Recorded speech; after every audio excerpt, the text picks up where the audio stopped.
Esta es la reunión de la que, según el presidente Pedro Sánchez, el gobierno no se va a levantar hasta llegar a un acuerdo con los transportistas. Así que imaginarán las enormes expectativas que genera. Pero la presión es enorme. Supermercados, fabricantes de alimentos, hosteleros, partidos políticos, sindicatos presionan al gobierno para llegar a un rápido acuerdo. Asisten las ministras de Economía, Hacienda y Transportes, pero la plataforma convocante de los paros no está invitada a la reunión que debería ponerle fin.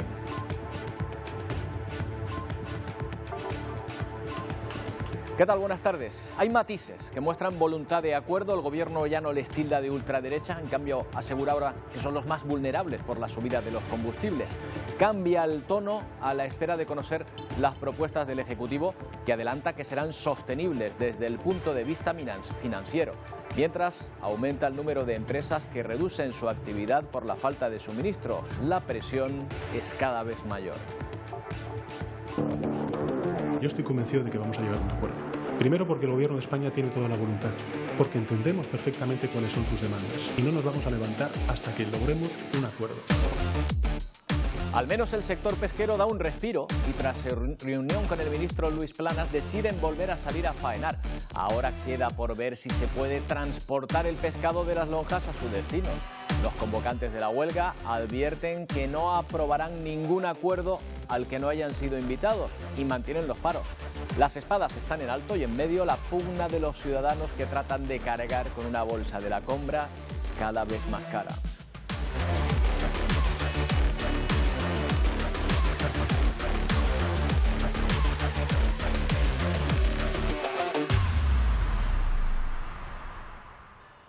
La cosa hoy va de reuniones porque el presidente norteamericano Joe Biden llegaba esta mañana, pues sin duda, a una de las reuniones más importantes entre Europa, el G7, los países de la OTAN.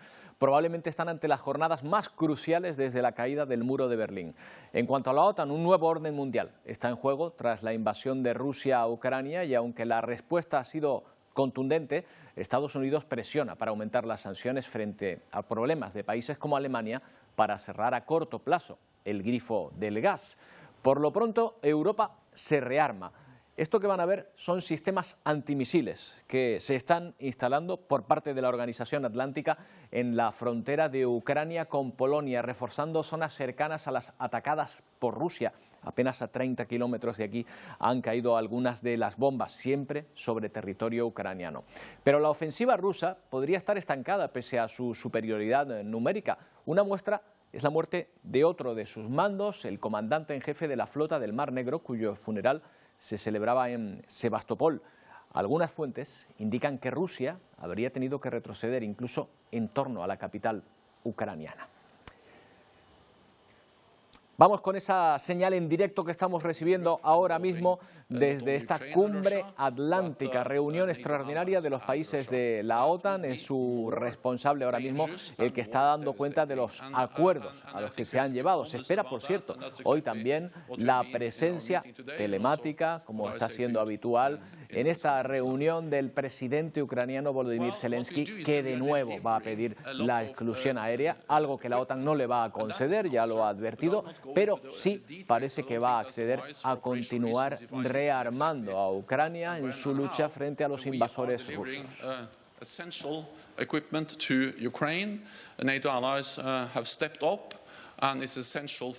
Hoy es un día clave en los paros del transporte. Las protestas continúan al mismo tiempo que se reúnen 3 ministras del gobierno con los representantes de algunas de las organizaciones que están secundando estos paros. Esa reunión en la que aseguraban que no iban a levantarse hasta llegar a un acuerdo. El problema es que los convocantes del paro no están invitados a esa mesa.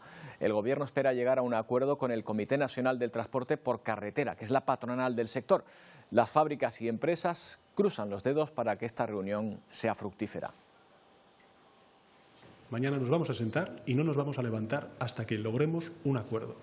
Eran las palabras del presidente del Gobierno durante el día de ayer. Hacía referencia a la reunión que vuelve a sentar en torno a una misma mesa al Ejecutivo y a los representantes de la patronal mayoritaria del sector del transporte, dejando fuera una vez más a la plataforma convocante de los paros, que agrupa a autónomos y pymes. Y aquí los que tenemos que decir, los que hay que hacer con el transporte son los que tenemos los camiones, los que ponemos el sacrificio, los que ponemos las vidas, no unos señores que forman parte de los grandes cargadores, operadores logísticos, mediadores, especuladores, y son los que trafican, porque no hay otra palabra, con el precio del transporte que a nosotros no nos llega.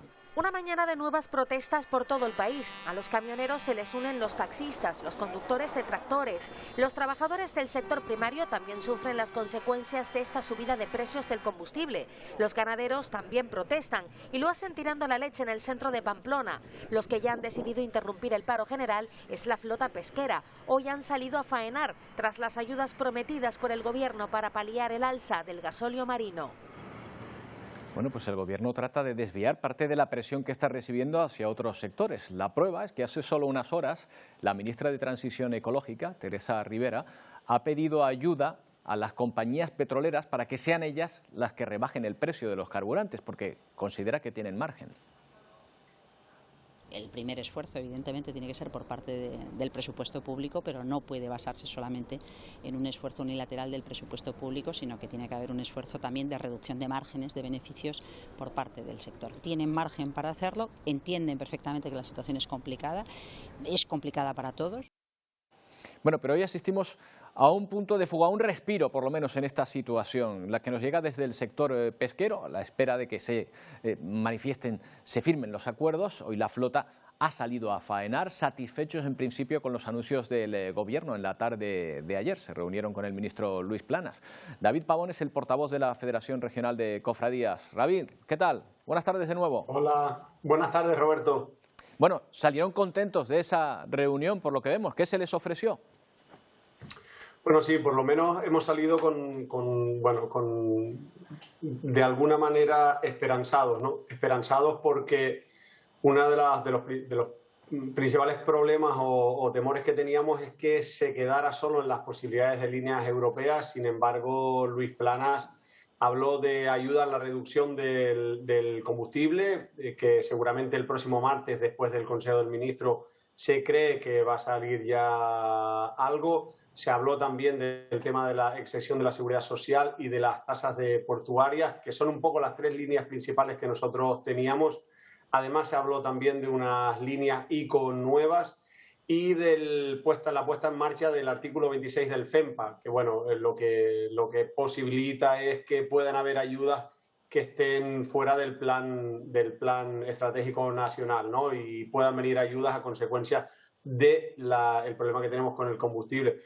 De momento lo que tenemos es esperanza, ahora falta que la próxima semana se concreten. Lo que sí ha hecho es que de alguna manera el sector pesquero, aún a pérdidas, hayamos decidido desconvocar la huelga y salir a faenar, confiando en que el próximo martes, bueno, a partir del próximo martes ya realicemos la actividad, por lo menos de manera sostenible económicamente. Ya veo que el ministro ha puesto sobre la mesa una serie de medidas. Casi, David, parece que de lo que menos se ha hablado es del precio del combustible. Está dentro. La idea es que el próximo martes salga un Real Decreto donde ya vaya incorporado la bonificación. No sabemos todavía de qué manera ni en qué cuantía, pero el próximo martes saldrá un Real Decreto, por los que nos comentan, donde ya tengamos un beneficio en el precio del combustible. Claro, no sabemos en qué cantidad y no sabemos de qué manera. Confiamos en que al final toda esta serie de medidas, la seguridad social es seguro que repercutiría y las tasas portuarias, pero el resto, ver en qué medidas puede influir al sector pesquero directamente.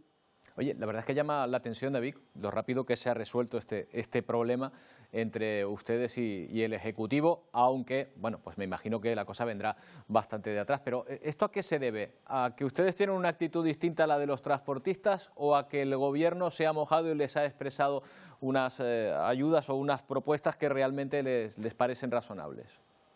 Pues no lo sé, es difícil de saber, Roberto. Lo que sí es verdad es que nosotros la semana anterior ya nos habíamos reunido con la Secretaría General, con Alicia Villauris, y le habíamos puesto sobre la mesa algunas de estas medidas, ¿no? El tema de la rebaja en el combustible, el tema de la excepción de la seguridad social, el tema de la excepción de las tasas portuarias, y yo creo que ya lo traían trabajado. Vamos a ver qué sucede también con el tema de la seguridad social, porque no depende de ellos solo, depende también de otros ministerios.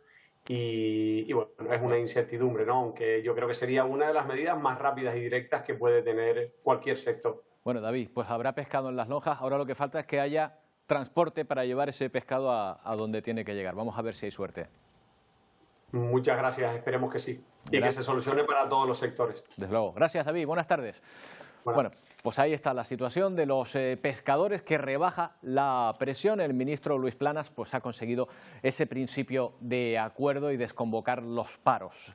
El carburante da problemas, pero también el alza de la luz. Ayer sindicatos y asociaciones de consumidores salieron a la calle para pedir medidas que bajen la factura y disminuyan la precariedad laboral. El alto costo de la energía también está causando problemas en algunas empresas que están amenazadas con tener que dejar de producir. Por ejemplo, esta empresa de Cantabria. Pues la negociación del ERTE viene precedida por la situación del sobrecoste de las materias primas, de la luz y de la gas. Y sobre todo la movilización hoy es a nivel nacional para toda la industria por este motivo del incremento de la luz y del gas. Pero no es la única empresa con problemas por el precio de la energía o de los combustibles, que continúan subiendo. Una jornada más de paro en el sector de transporte, que suma factores, cada vez más problemas a la cadena de producción. Miren, empresas afectadas que están ya, marcas reconocidas, que están ya de alguna manera reduciendo o cerrando alguna de sus fábricas. Ahí está Calvo, que lo anunciaba el otro día, la conservera. Está también la de pastas Gallo, que también decía que no podía seguir a no ser que llegasen las materias primas. Ojo a las cervezas, a las marcas de cerveza. Empezó Heineken, la primera, advirtiendo, pero se le unen Cruzcampo y Estrella Galicia anunciando el mismo problema. Supermercados como Lidl, que en Asturias ha tenido que cerrar 2 de sus supermercados por problemas con el suministro. También la gran industria, la de los vehículos, Ford y SEAT, anuncian que efectivamente podrían tener problemas en sus cadenas de producción. Y ojo, porque ya decíamos que Danone ha cerrado parte de una de las plantas que tenía también problemas por la llegada de lácteos, no solo con la producción de lácteos, como decimos, sino también con las aguas que normalmente distribuye Acerinox. También problemas, otra de las empresas importantes de la gran siderurgia, que también está problemas por el precio de la energía. Vamos a hablar con un representante de los ganaderos, Carlos da Blanca, miembro de la Junta Directiva de Agromurallas, una asociación de ganaderos gallegos, que han tenido que tirar la leche porque no se la recogían, mientras las factorías lácteas tenían que parar, como hemos visto la de Danone, por falta de suministro. ¿Qué tal? Buenas tardes. Hola, buenas tardes, Roberto. Bueno, hasta esa situación ha llegado este problema, que han tenido que tirar la leche, no ha podido ir nadie a recogerla. Pues sí, bueno, en nuestro caso, la semana pasada tiramos sobre 1000 litros porque no pudo llegar el transporte a tiempo, y a final de esta semana hemos tirado otros 6000. Pero bueno, hay compañeros que lo están tirando todo. No solo tienen este problema a la hora de transportar su producto, sino también insumos, productos que necesitan para alimentar a su ganado, por ejemplo los piensos, ¿verdad? Sí, por supuesto. Nosotros traemos directamente del puerto y tenemos serios problemas, ya que vienen a contagotas. Estamos trayendo prácticamente cada 3 o 4 días, porque un camión, pues la empresa lo reparte entre varios ganaderos. Y sí que es algo preocupante porque, bueno, tirar la leche es muy complicado, pero sobre todo si no tienes para dar a los animales, eso sí que es un gran problema, ¿eh? ¿Y qué ocurre si no pueden alimentar a sus animales? ¿Qué tendrán que hacer? ¿Cómo lo resuelven? Pues es que es complicado. Por ejemplo, en nuestro caso, en la ganadería, bueno, tienes almacenado pues silo de maíz y silo de hierba. Pero en el caso de gallinas, cerdos, pollos, conejos, eso es solo concentrado, con lo cual si no viene, bueno, yo creo que todos más o menos lo sabremos, se morirán. Claro, yo me imagino que ustedes, evidentemente, aparte de las pérdidas que les produzcan los problemas con los animales, si no venden la leche no cobran. ¿O tienen algún tipo de seguro que les cubre en este tipo de circunstancias? No, vamos a ver, nosotros tenemos un seguro de explotación que te cubre por avería de la cámara frigorífica, pero nunca por una huelga. Tampoco están llegando sus productos a las empresas lácteas, con lo cual la cadena se va rompiendo. En el momento que vuelvan los transportistas a trabajar, ¿pueden inmediatamente ustedes recuperar la actividad? Eso ya no es cosa nuestra, Roberto, es ya de las industrias. Claro, las industrias, tú imagínate que si no tienen bricks, tienen depuradoras con las sagas.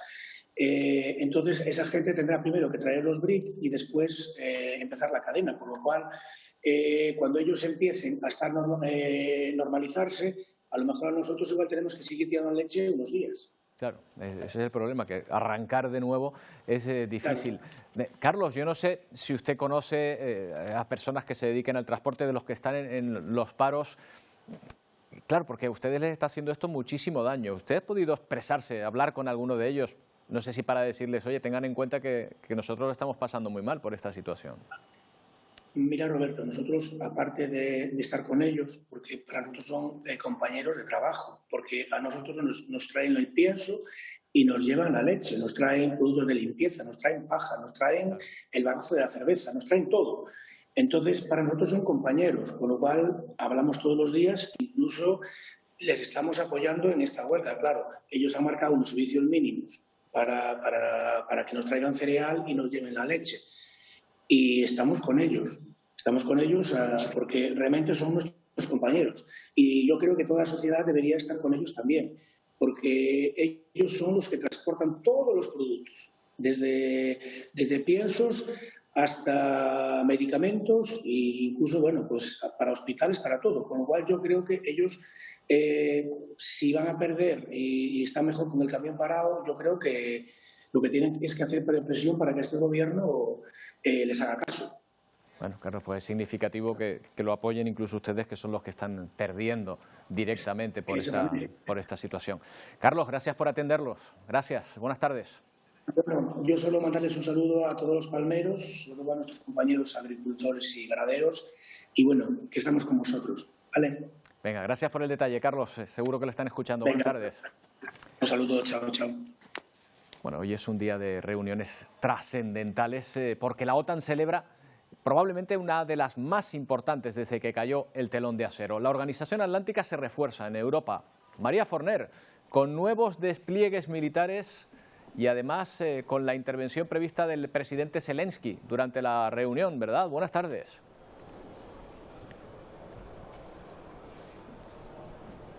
Buenas tardes. Sí, el presidente de Ucrania, Volodymyr Zelensky, ha querido estar presente, intervenir en esta cumbre de la OTAN, eso sí, por videoconferencia. Ha dejado dos mensajes muy claros para los países miembros de la alianza. En primer lugar, ha pedido una intervención militar sin restricciones y ha aprovechado también para denunciar que Rusia está utilizando bombas de fósforo contra la población.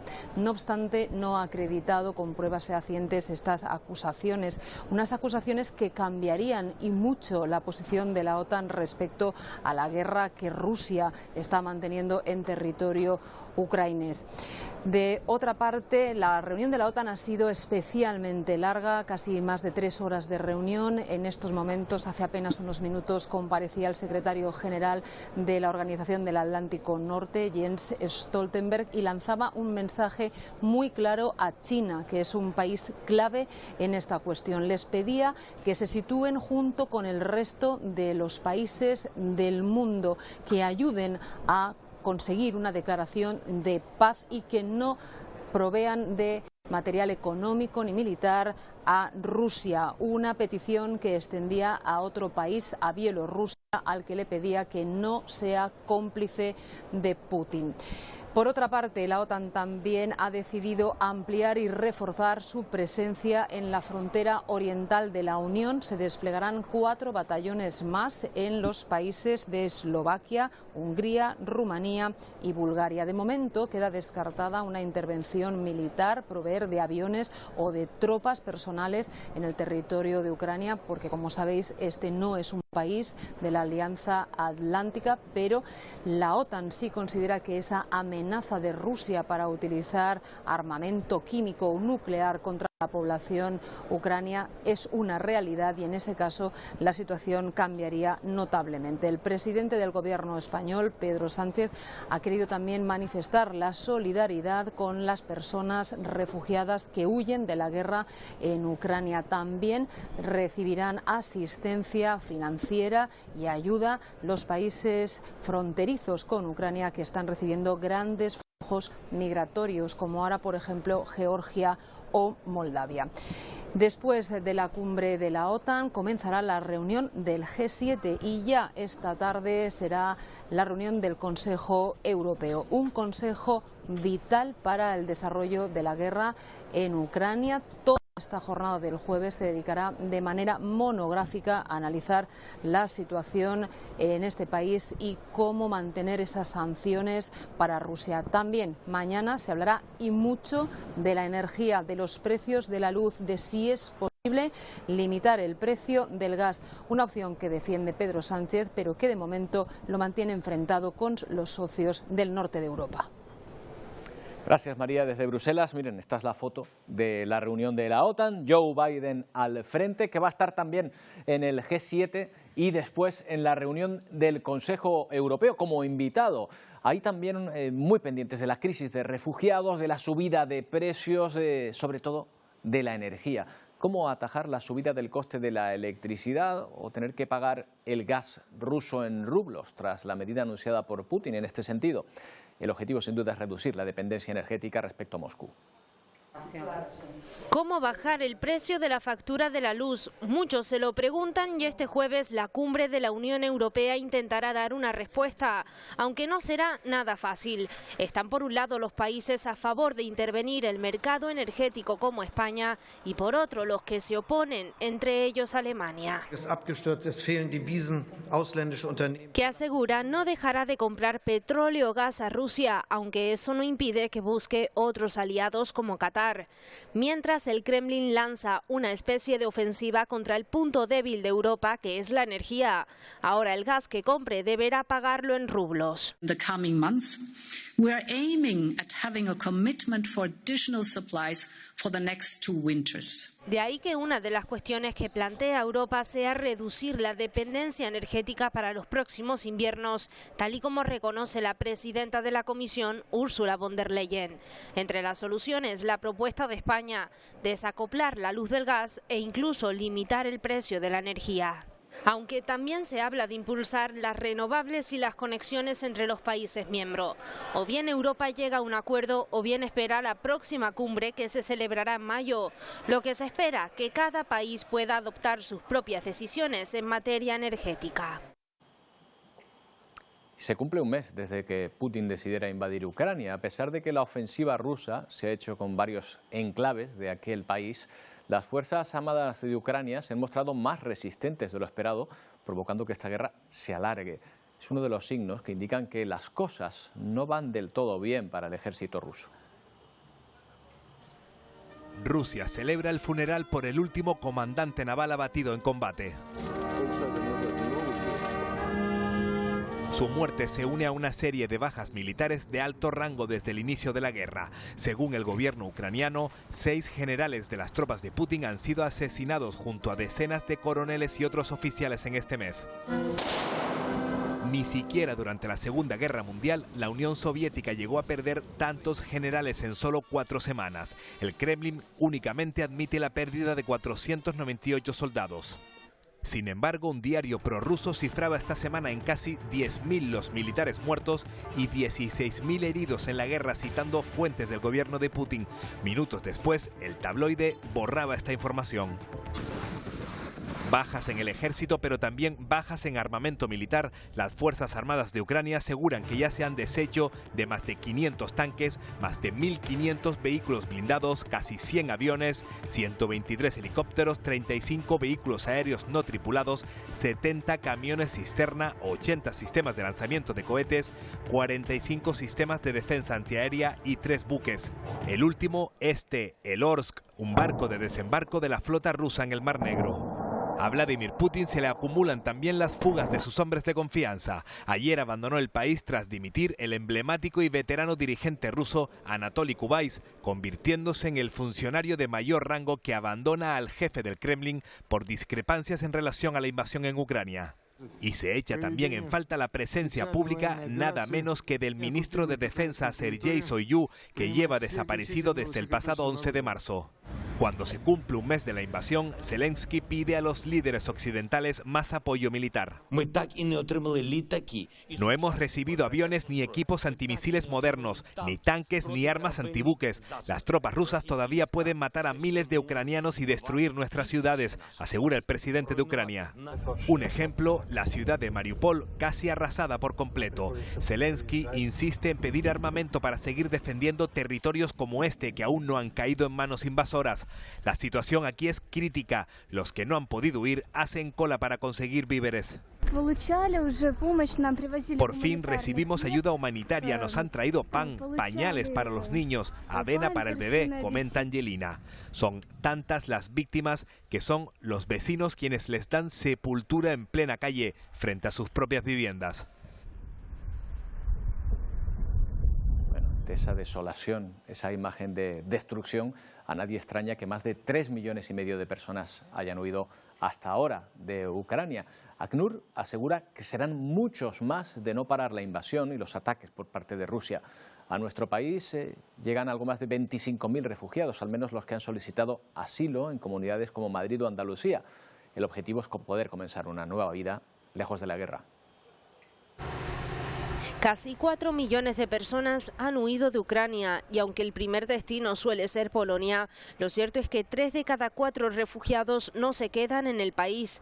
Son muchos los que buscan llegar a Alemania, Francia o incluso España. Las peticiones de asilo, las necesidades básicas, se atienden en centros de refugiados como este nuevo habilitado en Bruselas. Unos 25.000 refugiados ya están en nuestro país, de ellos 9.000 cuentan con permiso de residencia y trabajo. Y lo cierto es que de continuar la guerra, la cifra seguirá incrementándose porque aún hay gente intentando salir, como este grupo de 137 desplazados que ha logrado llegar a Madrid y lo ha hecho de la mano del equipo de emergencia y respuesta inmediata de la comunidad. Les hemos dado una acogida, hemos estado con ellos y les hemos intentado, en la medida de lo posible, hacerles el viaje placentero y agradable. A partir de este jueves podrán dirigirse a un teléfono de atención habilitado por el Ministerio de Inclusión y la Fundación La Caixa. El objetivo, agilizar los trámites y que pronto puedan volver a hacer una vida normal. Hoy se cumple un mes desde que comenzó la guerra. Hacemos un repaso en imágenes de lo que nos ha dejado esta guerra, esta invasión, con imágenes que desde luego preferiríamos no haber tenido que ver nunca.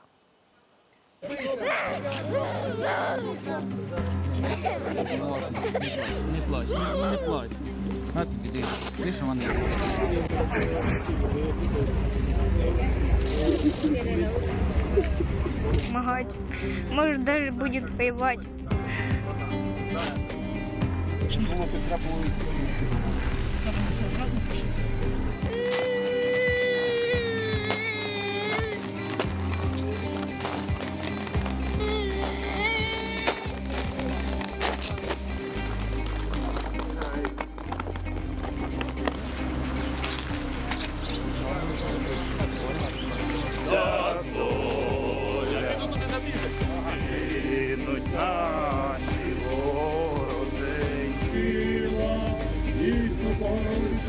Щиро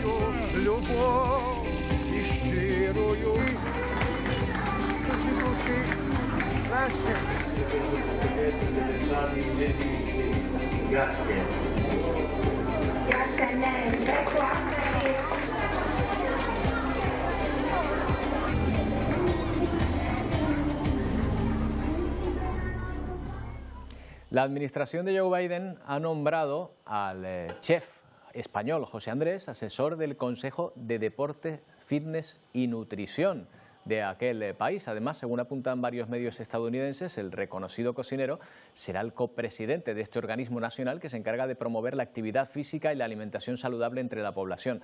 Según ha asegurado la Casa Blanca, también tendrá un nuevo enfoque centrado en la salud mental. Recordemos que José Andrés fundó World Central Kitchen, una ONG para abastecer de comida después de desastres naturales o de guerras. También está actuando, por ejemplo, ahora mismo en Polonia con los refugiados. Y también estuvo presente en la reciente erupción aquí en La Palma. Bueno, pues habrá que felicitar a José Andrés. ¿Qué tal, María? Buenas tardes. Hola, buenas tardes. Bueno, que esto es algo que espero que no tenga una gran responsabilidad, porque si no, pobre hombre no va a poder hacer otra cosa. No sé si una persona que esté al frente de esto tiene que estar ahí o es algo honorífico. Bueno, honorífico en la administración estadounidense, me refiero. Obviamente sí que tiene una función, lo que pasa es que, bueno, el World Central Kitchen en realidad, pues él es la cara visible, pero lo manejan otra serie de personas que son los que están a cargo de una organización especialmente tan grande, ¿no? Así que yo creo que si lo acepta será porque él piensa que puede hacerle frente, supongo, ¿no? María, reunión trascendental hoy de la OTAN. Ahí estaba Joe Biden, que va a asistir a otras dos más, la del G7 y también a la del Consejo Europeo. Probablemente, ¿estás de acuerdo en que probablemente sea la más importante, la más trascendental desde que cayó el telón de acero? Bueno, lo que estamos viendo en estos momentos es que esta es una oportunidad para Estados Unidos, sí, la quiere aprovechar para de alguna manera volver a liderar el movimiento occidental, por decirlo de alguna manera. No necesariamente con eso quiero decir que sea positivo o negativo, hay opiniones para todos los gustos, pero sí que es una oportunidad para que vuelva a retomar ese liderazgo que perdió una vez que realmente terminó la Guerra Fría, ¿no? Entonces, bueno, va a depender un poco de la actuación. Ahora mismo estamos viendo a un bloque occidental más unido que lo que habíamos visto anteriormente. La cuestión es saber si durará, ¿no? Claro, además hay que recordar que Donald Trump hace poco más de un año abogaba por salirse de la OTAN o por disolverla. No sé exactamente cuál era su plan, pero así lo expresó. Bueno, el presidente Trump es para escribir muchos libros, ¿no?, sobre él y sobre sus actuaciones. En el caso de la OTAN, pues sabemos que tenía una afinidad con el presidente Vladimir Putin, que todavía se está investigando, y obviamente los intereses de Putin en ese momento eran los intereses de Trump, quien, por cierto, acaba de decir en una entrevista con la cadena Fox que la solución es tirar una bomba nuclear en Rusia. O sea que vamos a ver, ¿no? En temas de geopolítica, el presidente Trump pues no es precisamente uno de los líderes más destacados. No hila fino, y con amigos así.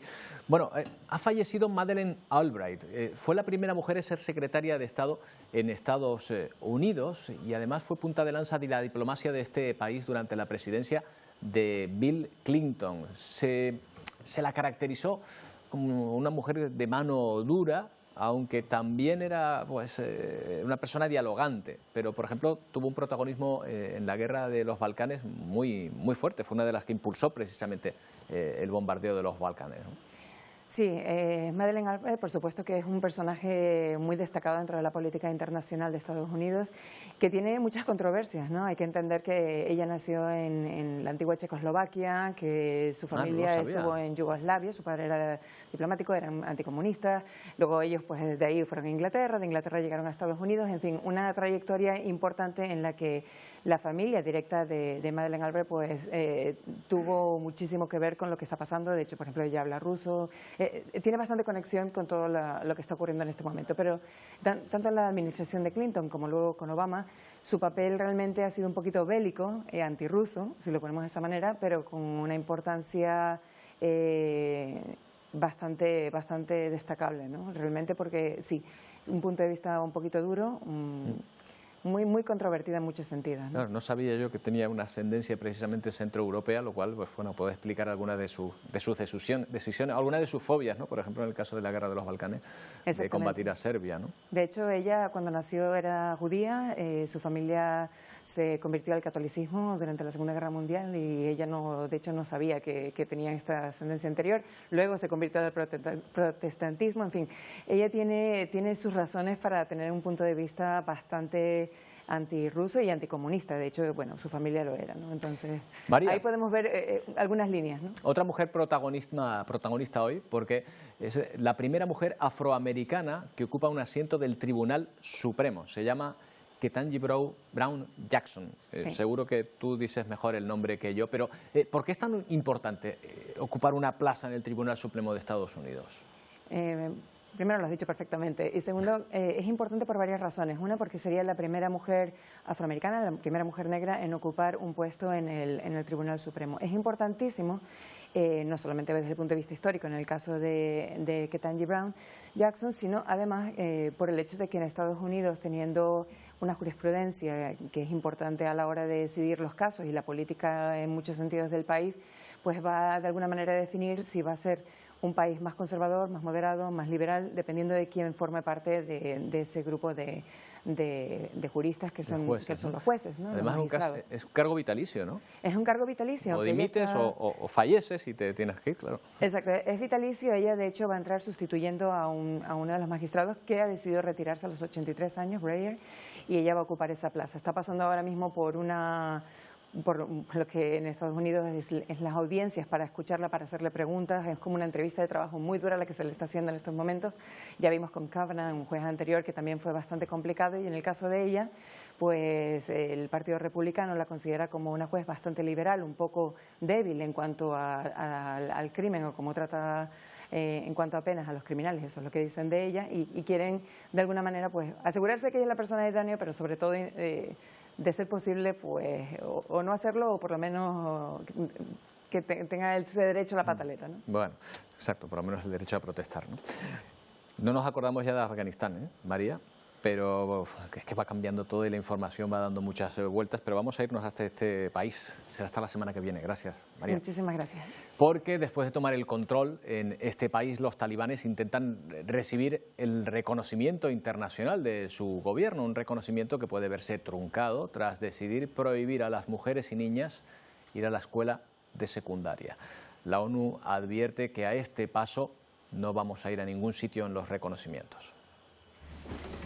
Hadilla tiene 16 años y quiere ser médico, por eso estaba deseando volver a la escuela. بسیار یک وضعیتی بود که میگفتی ماتم است امروز اینقدر یک وضعیت خراب بود میگفتی کدام کسی البته خوب از زیای خودت دست داده باشی انت یک Pero la ilusión se ha esfumado. El miércoles miles de jóvenes regresaban a las aulas después de 7 meses, un regreso que suspendió el gobierno en menos de 24 horas. حتی اگر صفرم شروع میشد تا بلندترینش ما اینقدر خوش داشتم دکتری را زیاد چپن سفید زیاد خوش داشتم چون من زیاد دکتری را خوش دارم دیگه چی کنیم دیگه شد اجازه داده نشد اندام کلش به خاک یکسان شد. La administración talibana anunció que las escuelas seguirán cerradas hasta elaborar un plan adaptado a la ley islámica. Your microphone, please. Una decisión que han condenado organismos internacionales y ONGs. Piden al gobierno que garantice la educación de las niñas si los talibanes quieren recibir el reconocimiento internacional a su gobierno. Denial of education not only violates the equal rights of women and girls to education, it also jeopardizes the country's future in view of the tremendous contributions by Afghan women and girls. La comunidad internacional teme que sea el primer paso de la vuelta a las leyes impuestas por los talibanes a finales de los 90, cuando se prohibía la educación y ciertas profesiones a las mujeres. Hasta 2000 microsismos bajo la tierra de las Azores podría indicar que hay algo que se mueve debajo del suelo. ¿Podría ocurrir a nuestros vecinos lo mismo que ha ocurrido en La Palma hace unos meses? Enseguida lo preguntamos, a la vuelta de publicidad.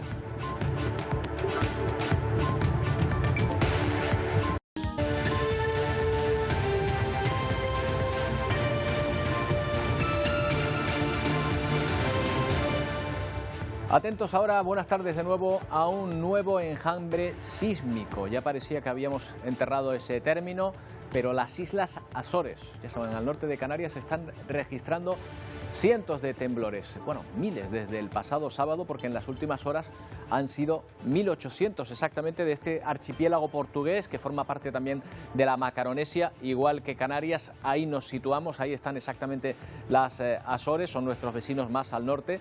Tenemos que recorrer más de 1.300 kilómetros para llegar hasta ese archipiélago, es prácticamente la misma distancia que les separa a ellos de Lisboa y de la península ibérica. Bueno, el archipiélago está compuesto por 8 islas y a la que nos dirigimos es a la más alargada de todas, esa que ven ahí, que se llama San Jorge, que está concentrando la mayoría de esos movimientos sísmicos en estos días, más de 1.800 en estas últimas 24 horas. Aquí ven la concentración de movimientos que se está llevando a cabo, que se está produciendo en esa isla, y ven la distribución también, cómo ha ido aumentando poco a poco en los últimos 7 días la cantidad de movimientos sísmicos. Aquí ya vemos los de los últimos 7 días en la zona, y en la zona que se está concentrando, buena parte de ellos pues ya en tierra. Según el Instituto Portugués de Mar y Atmósfera, la mayor parte se ha producido desde el sábado. De todos esos temblores, más de 100 han sido sentidos por la población. La isla de San Jorge tiene una superficie algo inferior a la del Hierro, son 240 kilómetros cuadrados, 10.000 personas viven en su capital y se está hablando de tener que evacuar aparte de ella. Vamos a hablar de este asunto precisamente con alguien que sabe qué es lo que puede estar ocurriendo allí, Itaiza Domínguez, que es vulcanólogo del IGN. ¿Qué tal, Itaiza? Buenas tardes. Hola, buenas tardes. Bueno, esos terremotos que se están produciendo, esos microsismos, ¿son consecuencia de movimientos de placa o hay actividad volcánica ahí debajo? Bueno, esos son los dos escenarios que hay sobre la mesa. Hay que pensar que las Islas Azores se encuentran en los bordes, en el borde de placa, de 3 placas en este caso, de la eurasiática, la africana y la americana, con lo cual no se puede descartar todavía que sean terremotos tectónicos. Incluso hablaban de premonitorios de un terremoto mayor. Pero la otra posibilidad es que está habiendo una intrusión magmática, como la que tuvimos antes de la erupción de La Palma, y además la profundidad de los terremotos es compatible con ese tipo de intrusiones que suelen ocurrir a unos 10 kilómetros bajo la corteza de las islas. Y bueno, obviamente son islas volcánicas como Canarias y han tenido muchas erupciones históricas. Esta en concreto ha tenido al menos 3 erupciones históricas en los últimos 500 años. O sea que no se puede descartar que también se produzca en un futuro una erupción. Nos suena bastante lo que nos está contando porque en La Palma la situación era parecida. ¿O aquí tenemos más movimientos sísmicos asociados a los volcanes que allí? No, es parecido. Suele ocurrir con semanas, meses de antelación de una erupción. Solemos tener una sismicidad y en Azores ocurre algo parecido. Casi todas las erupciones que se producen allí son parecidas a las de Canarias, monogenéticas, basálticas. El magma se acumula justo debajo de la isla, pues como digo, empieza a empujar la isla, por así decirlo, unos 10 kilómetros, como ocurrió tanto en La Palma como en el Hierro, que son las dos únicas que tenemos registro histórico de sismicidad previa a la erupción, ¿no? de profundidad de esos sismos, y allí ocurre algo parecido. Lo que pasa que, bueno, también allá muchas veces han ocurrido erupciones submarinas en la propia isla de San Jorge. La última erupción, que fue asociada a una sismicidad también en esa zona, fue al final submarina, y también la sismicidad se produjo, por lo que hay constancia en esa zona, en 1964, si no me equivoco. O sea que tampoco se podría descartar que fuera una erupción submarina, pero podría ser en tierra también, obviamente. Bueno, estamos dentro de la Macaronesia, geográficamente muy relacionados, pero no sé si geológicamente esos temblores, esa posible erupción, que ya veremos si surge o no, estaría relacionada también con la que hemos tenido aquí en Canarias. ¿Hay un mismo sistema, por así decirlo, que compartimos con ellos? En principio no, estamos muy alejados, pertenecemos a una región... a la misma región, ¿no? A la Macaronesia, pero realmente geológicamente estamos bastante alejados de ellos. Canarias se encuentra en el interior de la placa africana, por eso aquí en Canarias no se suelen producir terremotos tectónicos de magnitud considerable, mientras que Azores, como dije antes, pues está en borde de placa, está en el borde, en un triple borde de placa. Y por eso ahí se generaron las islas, por eso salieron las islas, porque esa zona favorece las erupciones volcánicas, pero también generan terremotos. Entonces, en principio, son sistemas geológicos distintos. el magma puede tener algunas diferencias, pero las erupciones, el tipo de erupciones basálticas, estrombolianas, como las que tenemos aquí en Canarias históricas, pues allí tienen el mismo tipo de erupciones. Y bueno, es lo que tenemos allí. Creo que se han producido históricamente, hablamos de 500 años, como con el caso de Canarias, unas 28 erupciones, ¿no? Que son unas cuantas más que las que hemos tenido aquí en los últimos 500 años. Luego, bueno, pues veremos si finalmente se evacúa o no la población y si llega a convertirse estos movimientos sísmicos en una erupción volcánica. Itaiza, muchas gracias. Muchas gracias a ustedes. Bueno, el Consejo de Gobierno de Canarias va a aprobar previsiblemente hoy el fin de las restricciones, al menos las de competencia autonómica que tienen que ver con el COVID. Queda en el aire cuándo entrará en vigor esta normativa. Sí sabemos que a partir de este fin de semana se podrán consumir bebidas y comidas en los eventos deportivos. Una nueva medida en esta desescalada que ha aprobado el Consejo Interterritorial de Salud, es decir, el Estado. Era competencia suya. La desaparición de esta restricción se suma a la nueva hoja de ruta de vigilancia del COVID que va a entrar en vigor el próximo lunes. Vamos a seguir monitorizando a las personas con COVID, pero ¿qué vamos a hacer?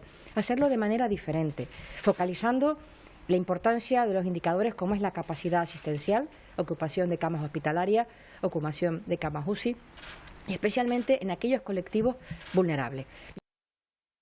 El Tribunal Superior en Londres ha dictado que el rey emérito, Juan Carlos I, no tiene inmunidad legal en aquel país tras su abdicación. Un dictamen que permite a la justicia británica proceder por la demanda por acoso interpuesta en contra del rey emérito por su ex amante. La demandante acusa a Juan Carlos I de haberla sometido a acoso desde 2012 hasta el presente, personalmente o bien a través de agentes, ha dicho, a su servicio. Que sabes que confío plenamente. Luis Roldán, todo un símbolo de la corrupción durante la presidencia de Felipe González, ha muerto a los 78 años en Zaragoza.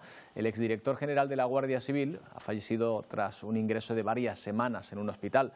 Roldán fue condenado por malversación de fondos públicos, cohecho, fraude fiscal y estafa. Fue detenido, lo recordarán, después de una rocambolesca fuga en abril de 1994 en Tailandia, casi un año después de fugarse. Y ahora una bonita iniciativa del grupo musical Coldplay con la comunidad sorda. Ha invitado a sus conciertos, a uno de sus conciertos a Colombia, esta comunidad, y lo mejor de todo es que han podido sentir la música, no solo a través de sus intérpretes. Unos chalecos les permiten sentir la vibración de sus canciones. El grupo musical Coldplay logra que las personas sordas sientan la música.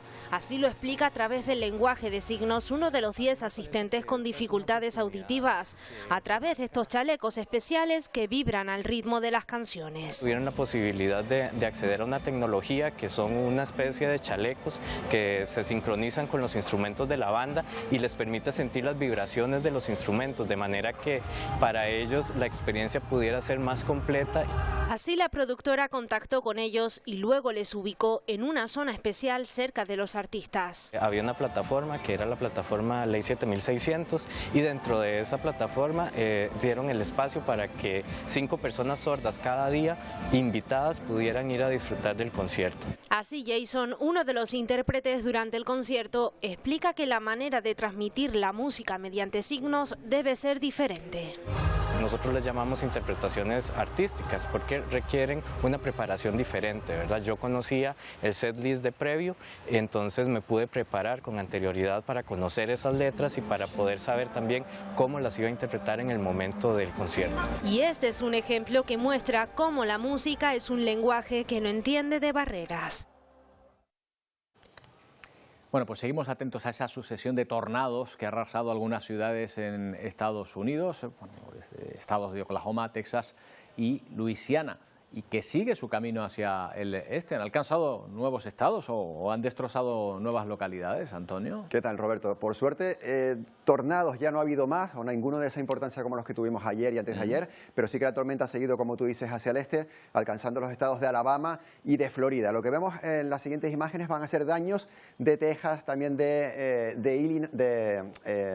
estado, el estado en el que se encuentra Nueva Orleans. De hecho, estos son imágenes de los exteriores, de las afueras de Nueva Orleans, que Nueva Orleans ha sido una de las ciudades más arrasadas. Lo que ha pasado por ahora en los siguientes estados, a donde se dirigía esa tormenta, es algunos árboles que han caído en Tennessee, por tanto no demasiada afección, y también en Florida hoy se esperaban algunas lluvias, pero también con aparato eléctrico, pero no demasiado importante. Y fíjate cómo ha quedado este rastro que han dejado esa veintena de tornados en Oklahoma, también en Texas, y la ciudad más afectada vuelve a ser otra vez Nueva Orleans. Roberto, terrible. No solo la zona centro, sino también las afueras, con cientos de casas, como estamos viendo, destruidas por el paso de esos tornados, que han sido catalogados ya con la categoría EF3, lo que quiere decir que los vientos han superado los 100 kilómetros por hora y algunos incluso han podido superar los 300 kilómetros por hora. Ahí está esa categoría en esos tornados. Bueno, dejamos Estados Unidos y nos vamos más hacia el sur, hacia Paraguay, Asunción, donde no han tenido tornados, pero sí que han tenido lluvias torrenciales durante los últimos días, que ha dejado estas imágenes en las calles del centro de su capital, de Asunción.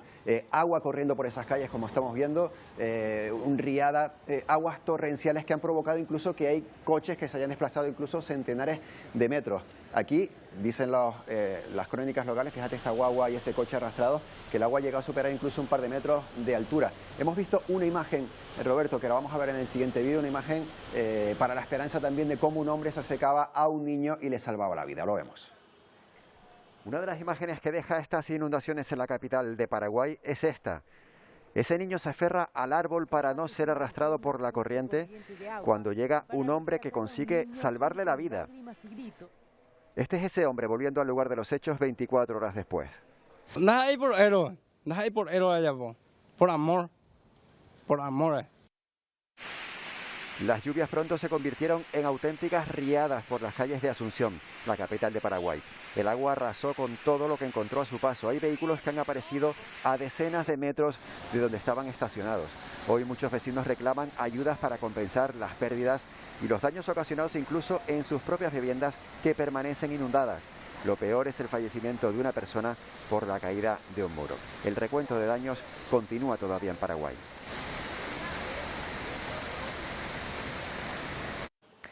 Bueno, vamos a volver a Canarias porque todavía no hemos salido del todo de una dana, de una borrasca que nos ha afectado a Antonio, cuando ya está llegando otra. Además, se pueden ver las dos en el mapa, ¿verdad? Sí, lo vamos a ver enseguida. La dana a la que todavía no nos hemos librado es aquella, la que está en el Golfo de Cádiz, pero mira, afecta relativamente a Canarias, y esas precipitaciones de los últimos días también pueden haber sido debido a esas consecuencias. Y esta es la que se acerca, de la que estamos hablando todos estos días, que nos puede dejar, o que nos va a dejar con total probabilidad, lluvias el próximo domingo. Bueno, pues se va acercando, fíjate, este gráfico nos lleva hasta el domingo a las 0 horas, o sea que el domingo lo vamos a empezar así.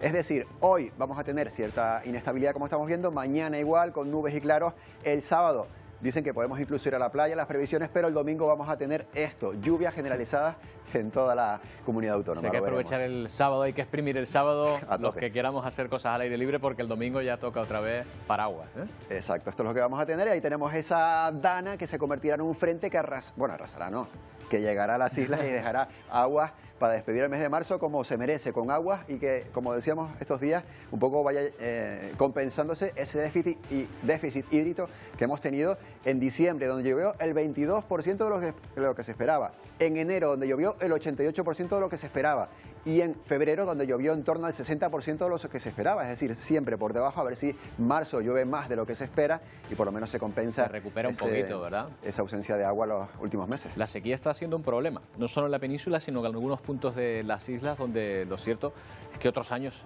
se acumulaba muchísima sequía.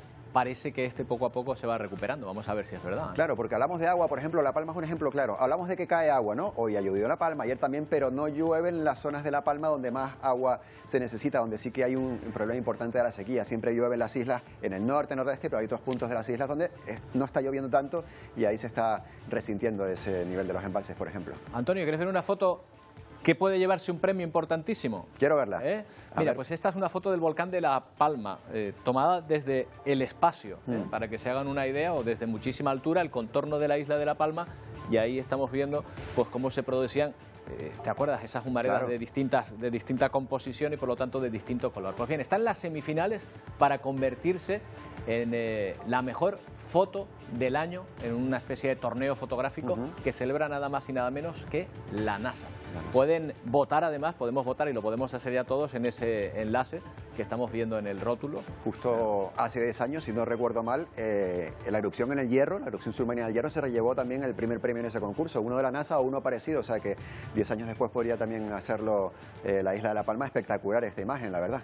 Sí, lo que habría que hacer es entrar ahí y clicar como locos para que de nuevo ganemos ese campeonato. La imagen es espectacular, la verdad, y además esas dos texturas, esas diferencias entre el humo del volcán y lo que parece la llegada de una nube, ¿no? De una borrasca. Probablemente, ¿no? Estas nubes bajas del nordeste de las islas, la cumbre, ¿no? Cumbre Vieja, toda la cordillera central de la isla, y las nubes por el otro lado, probablemente provocadas en algunos casos por los propios humos del volcán, sí.